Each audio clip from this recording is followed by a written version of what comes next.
Pergi kamu dari sini, Dahlan. Orang hina seperti kamu tidak layak menginjakkan kaki di rumahku. Tanpa disuruh, gua juga bakalan pergi. Gua gak sudi lama-lama ngeliat muka lo. Dasar laki-laki perebut istri orang.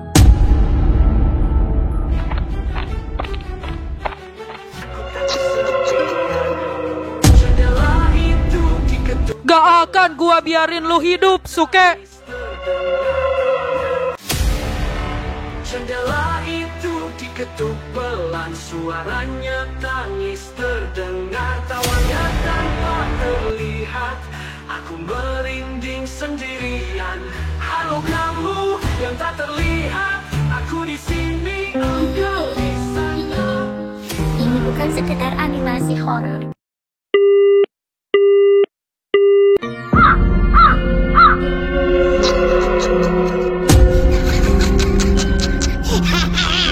Jojo, lo mau tumbal lagi kan? Lo datengin orang ini, lo bikin dia mati. Lo harus balesin dendam gue ke dia. Kalau lo emang sahabat gue.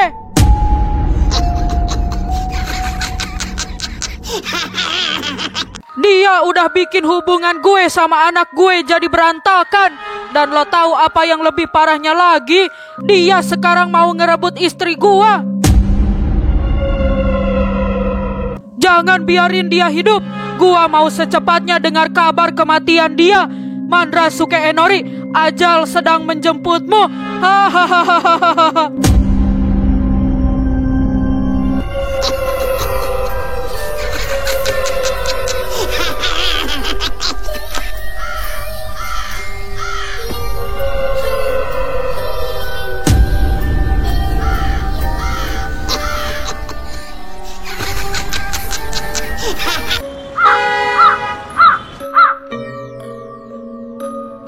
Bisa-bisanya ya bapak lo nuduh Kasuke selingkuh sama emak lo cuma karena emak lo datang ke rumah Kasuke. Padahal di situ mereka nggak berduaan lo, kan ada elu, Gong. Gua kagak tahu dah, Mal. Udah stres kali bapak gua, kayak orang kagak punya otak. Masa tiba-tiba banget nuduh orang selingkuh. Terus sekarang gimana keadaan emak lo? Lo nggak kasihan sama emak lo, Gong? Gua pengen pulang sebenarnya. Pengen nemenin emak gua, Mal. Emak gua pasti sedih banget. Tapi gua males ntar ketemu sama bapak di rumah. Kali aja bapak lo sekarang gak ada di rumah, Gong. Enggak males gua. Dia pasti ada di rumah. Apalagi abis kejadian kayak gini. Gong, lu yang sabar ya. Mungkin lu lagi dikasih ujian sama Tuhan. Gue gak bisa bantu apa-apa karena ini masalah keluarga lo. Gue sebagai sahabat lo cuma bisa support aja. Iya, makasih ya, Mal.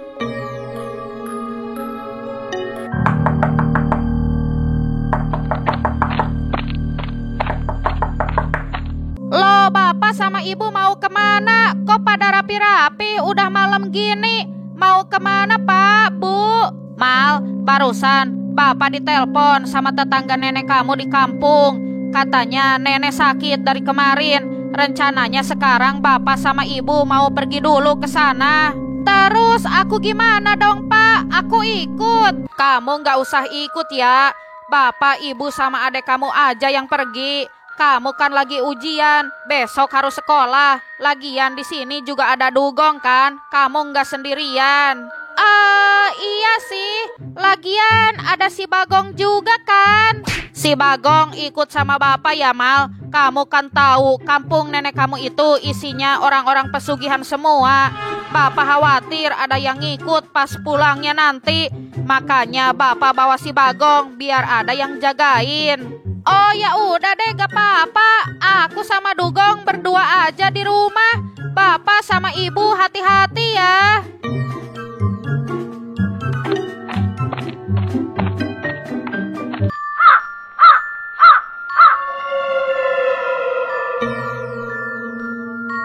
Aku tidak habis pikir ada orang yang seperti Pak Dahlan.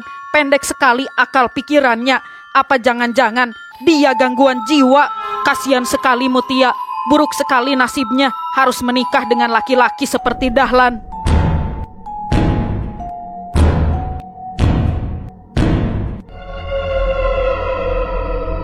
Suara apa itu?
pelan suaranya tangis terdengar, tawanya tanpa terlihat.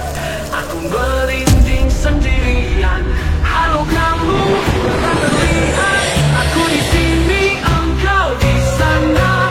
Kita bersama, kita tak sepi.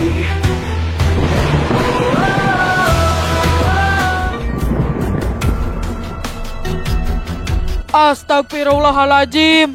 Saya benar-benar gak nyangka Bang Dahlan seperti itu, Mbak. Jadi dari kemarin malam Dugong nggak pulang, Mbak.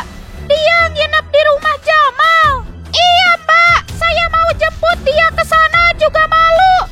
Saya malu sama orang tuanya Jamal. Saya nggak berani ke rumahnya. Sekarang Mbak maunya gimana? Mau saya temenin ke rumahnya Jamal dan bujuk Dugong supaya mau pulang? Begini saja, Mbak. Urusan Dugong biar saya yang selesaikan. Nanti saya ke sana jemput dia. Mbak gak usah khawatir, Dugong pasti nurut sama saya. Iya, makasih banyak ya, Mbak. Mas, maaf, saya jadi ngerepotin gini. Abisnya saya bingung mau minta tolong sama siapa. Di sini saya nggak punya saudara. Saya cuma hidup sama Dugong dan bapaknya.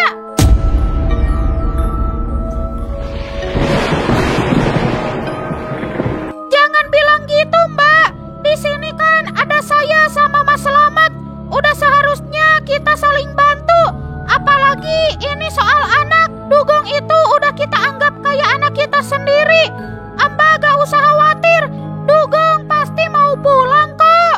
Lalu gimana sama Bang Dahlan, Mbak? Dia pergi begitu saja ke Jakarta di saat masalah di sini belum selesai. Bahkan di saat anaknya lagi kabur dari rumah. Saya nggak tahu, Mas. Tapi saya mau jujur sama kalian. Sebenarnya saya pengen cerai dari Bang Dahlan. Dan itu memang keinginan saya dari lama. Tapi saya selalu membuang pikiran itu jauh-jauh. Karena saya kasihan sama Dugong. Mbak Mutia pengen cerai dari Bang Dahlan karena dia tidak bisa lepas dari pesugihannya. Begitukah, Mbak, alasannya? Selain itu juga saya udah nggak bisa. Gimana ya ngomongnya? Kenapa, Mbak? Cerita aja.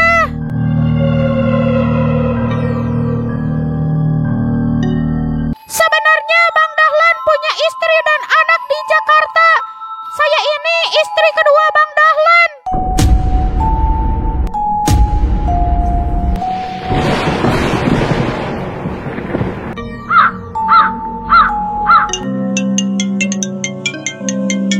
Halo, Kek, ada apa? Bagaimana dengan tumbalnya Dahlan? Apa sudah disiapkan? Hahaha, ya sudah dong, Kek. Kakek gak usah khawatir. Buat sahabatku, apa sih yang enggak? Jangan main-main kepadaku, Dahlan. Apa benar tumbalnya sudah kamu serahkan? Aku gak bohong, Kek. Kalau tumbalnya belum siap, mana mungkin aku bisa tertawa lepas seperti ini. Hahaha. Aku tadi sudah ritual, tumbalnya sudah aku serahkan. Sekarang si Jojo pasti lagi beraksi.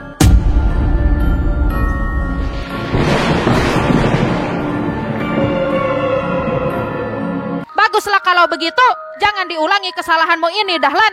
Kalau peliharaanmu sudah meminta tumbal, cepat-cepat kamu kasih.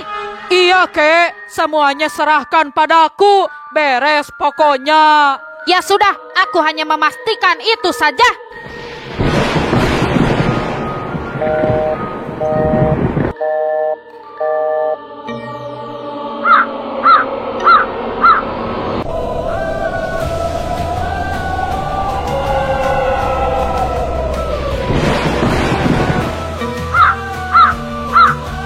Pasti itu makhluk peliharaan si Dahlan. Dia mengirimnya ke sini karena mau balas dendam kepadaku gara-gara tadi sore. Bisa-bisanya aku dituduh merebut istri orang. Lagi pula dia mengirim setan kepada orang yang salah, pakai mengirim buto ijonya segala. Padahal tadi aku beri uang saja buto ijonya. Kan dia makhluk pesugihan. Bisa saja dia datang ke sini karena mau mencuri uangku untuk diberikan kepada si Dahlan. Sebentar, Dia mengirim buto ijonya kepadaku pasti gara-gara masalah tadi. Jangan-jangan dia juga mengirim buto ijonya kepada Dugong karena dia begitu marah kepada Dugong tadi. Berarti sekarang Dugong lagi dalam bahaya. Aku harus cepat-cepat ke rumah Jamal untuk memastikannya. Kalau naik motor kelamaan, aku teleportasi saja.